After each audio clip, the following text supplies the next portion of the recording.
to welcome back Charles McElwee, a member of the Board of Directors for the Greater Hazleton Historical Society and Museum, again talking about more of the Hazleton area's history, this time focusing on John F. Kennedy.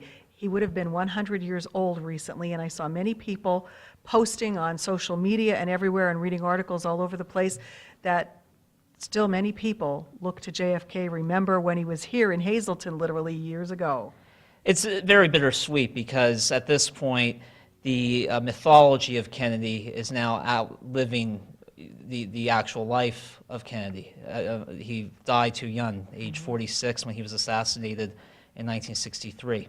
So this year marks the centenary of his birth. He was born in Brookline, Massachusetts, son of Joseph Kennedy, who was a Hollywood mogul, banker, the list goes on, but very influential in American politics, and the grandson of Honey Fitzgerald, who was the mayor of Boston.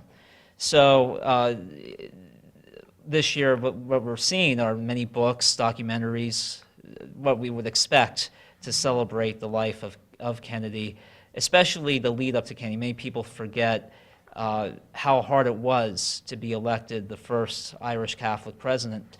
So it was really symbolic for a region, especially like Hazleton, which has such a large ethnic Catholic population, to see Kennedy elected in 1960. And of course, he left a mark here, as we know, when he visited here in 1960. People were posting photos from back then, you know, when this anniversary was up and that. So many people keeping that memorabilia handy there that they were quick to post it and talk about it, and still proud of the fact that they were there during it. I don't think there's a baby boomer out there born in the Hazleton region who doesn't have some recollection of that day. So it was late October 1960, really the tail end of the campaign. And 12,000 people lined Hazleton's downtown streets. And it's really a tribute to the important political role that Hazleton played at that time. The fact that Kennedy targeted a series of cities in Pennsylvania in the final days of the campaign, and Hazleton was one of them. And what's tragic is we fast forward 3 years to November 22nd, 1963. And I'll actually read. Bill McLaughlin was a reporter for the Standard Speaker at the time, and he wrote about that day. McLaughlin wrote that Hazletonians did not seem to think that such a thing could happen here. A little girl, no more than 9 years old, was heard relaying the tragic story to one a little younger than that. Another child who met her mother at the corner asked the mother if she had heard it.